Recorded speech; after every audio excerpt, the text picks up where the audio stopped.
Independent Urdu سے میں ہوں قرۃ شرازی. میں اس وقت leader of the opposition in the national assembly Umar Ayub Khan Sahib کے ساتھ موجود ہوں.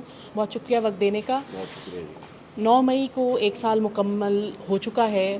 اس حوالے سے آپ کیا کہنا چاہیں گے، اور ساتھ ساتھ یہ بتائیے گا کہ کتنے پی ٹی آئی کے رہنما اور ساتھ جو سپورٹرز ہوں یا ورکرز ہوں اس وقت جو ہیں وہ جیل میں ہیں یا کیسز فیس کر رہے ہیں؟ بسم اللہ الرحمن الرحیم. سب سے پہلے تو میں یہاں سے آغاز کروں گا کہ جو کہ پریس کانفرنس کی تھی کل D G I S P R صاحب نے، اس کو تو میں ریجیکٹ کرتا ہوں کیٹیگوریکلی، نمبر 1. اور اس کی بنیادی وجوہات میں آپ کو بتاتا ہوں کہ اگریو پارٹی پاکستان تحریک انصاف تھی. ہمارے تقریباً 15 لوگ شہید، 14 سے 15 ساتھی ہمارے شہید ہوئے ہیں، ینگ لوگ، اور کسی فورس کا یا کسی سیکیورٹی یا پھر پولیس کا کوئی اہلکار زخمی بھی نہیں ہوا، نمبر 1.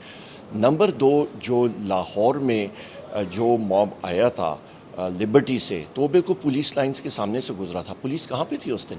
وہاں پہ تو تقریباً 3000 پولیس والے ہوتے ہیں. عموماً تو ہم ساروں نے baton charges, lathi charge, tear gas shelling, rubber bullets کھائی ہیں. تو اس دن پولیس غائب تھی. کیو آر ایف جو ہے کینٹ کی، وہ غائب تھی. رستے کھلے ہوئے تھے. عموماً تو وہاں پہ چڑی پار نہیں مار سکتی، نمبر 1. نمبر 2، ہمارے ساتھیوں نے بے تحاشا 9 مئی سے پہلے بھی اذیتیں برداشت کی ہیں. 25 اس سے پہلے بھی ہم لوگ دیکھتے رہے ہیں پورا سال جو پاکستان تحریک انصاف کے ساتھ حال یہ لوگ کرتے رہے ہیں. سو لہٰذا یہ ایک لنڈن پلان کا حصہ تھا، نمبر 1. یہ ایک بلیک سوان ایونٹ تھا، نمبر 2. نمبر 3، یہ ایک کنسپیرسی تھی پاکستان تحریک انصاف کے خلاف، اور یہ پری پلان تھا، پورا آپریشن پری پلان تھا.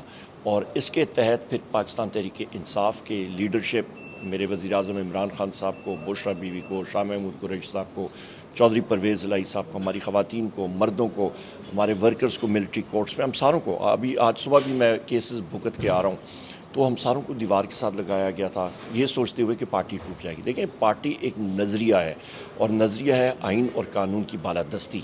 اور میرا خیال ہے جو D G I S P R صاحب جو سامنے آئے ہیں، اس کا تو ہم لوگ پھر یہی مقصد عکس کر سکتے ہیں کہ جو حکومت ہے، حکومت کو کرنا چاہیے نا.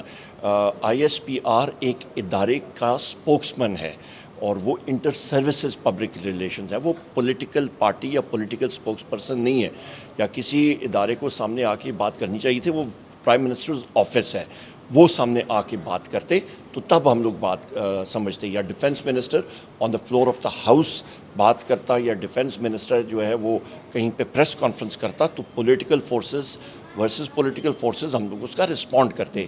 ایک ذیلی ادارہ وہ اٹھ کے یہ بات کرتا ہے، دیٹ از ناٹ آن. اگر پی ٹی آئی سے منسلک افراد جو ہیں وہ کلپریٹس یا جو بھی اس سے منسلک نکلتے ہیں، تو تب اس کے بعد پی ٹی آئی کیا معافی مانگے گی؟ دیکھیں جی، ایک کمیشن جو ہے وہ لوڈڈ نہ ہو. جس طرح ابھی یہ آپ کا جو آپ کا فیض آباد دھرنے کا کمیشن بنا تھا، تو عدالت کہہ رہے ہیں کہ جی ہم لوگ اس کو نہیں مانتے ہیں، وہ تنازع ہو گیا. انڈیپینڈنٹ کمیشن ہو، امپیکیبل لوگوں کا ہو، ان پہ پریشر نہ ہو. یہ نہ ہو کہ رات کو ان کے سسرال والوں کے لوگوں کے اوپر پریشرز آ رہا ہو، ان کے گھروں میں فائر کریکر یا گرینیڈز پھینکے کے جا رہے ہوں، ان کے بچوں کو اغوا کیا جا رہا ہو. وہ کمیشن تو نہ ہوا نا، وہ تو پھر ایک پپٹ کمیشن ہو گیا. نہیں، ایک صحیح معنوں میں ایک انڈیپینڈنٹ کمیشن ہو، امپیکیبل کیریکٹر کے لوگ ہوں، اور وہ وہاں پہ بات چیت کریں، تو پھر یس.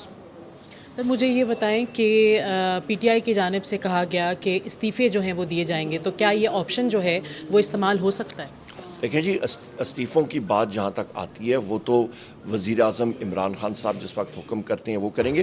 اور ہم تو پارلیمنٹ میں آئے ہیں، ہمارے ساتھ 3 کروڑ لوگوں کا ووٹ بینک ہے، ہم نے ڈیلیور کرنا ہے، ہم پارلیمنٹ کے اندر بھی اور پارلیمنٹ کے بعد بھی. لیڈر آف دی اپوزیشن تو آپ ہی ہیں قومی اسمبلی میں. نہیں، لیڈر آف دی اپوزیشن میں ہوں، اور میں یہی بات کر رہا ہوں کہ ہم لوگ، میں اپنے پارٹی کے جو ڈائریکشنز ہیں اس کے اوپر میں پابند ہوں، اور میرا لیڈر ہے وزیر اعظم عمران خان.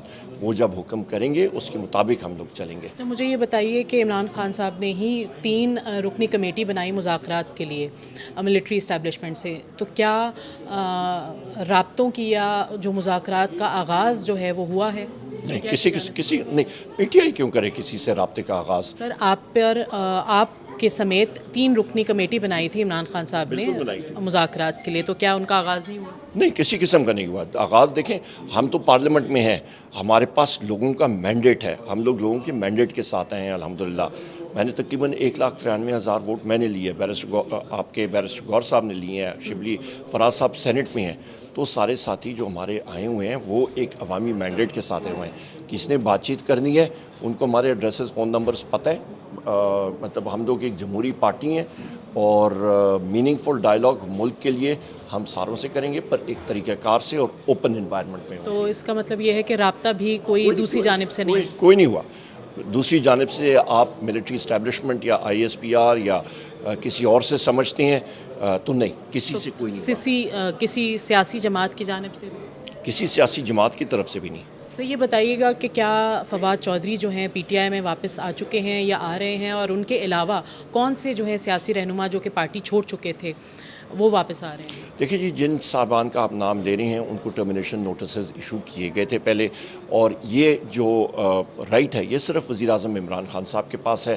اور وزیر اعظم عمران خان صاحب نے مجھے جس وقت انہوں نے سیکریٹری جنرل کا عہدہ سونپا تھا ان کی انسٹرکشنز تھی ٹرمینیٹ کرنے کا, اور اس کے بعد بھی جیل جانے سے پہلے ان کی یہ انسٹرکشنز تھی کہ اس کا فیصلہ میں خود کروں گا جب بھی ٹائم ہوگا. تو یہ ثوابدید جو ہے یہ صرف اور صرف وزیر اعظم عمران خان صاحب کے پاس ہے. بہت شکریہ. بہت شکریہ, تھینک یو.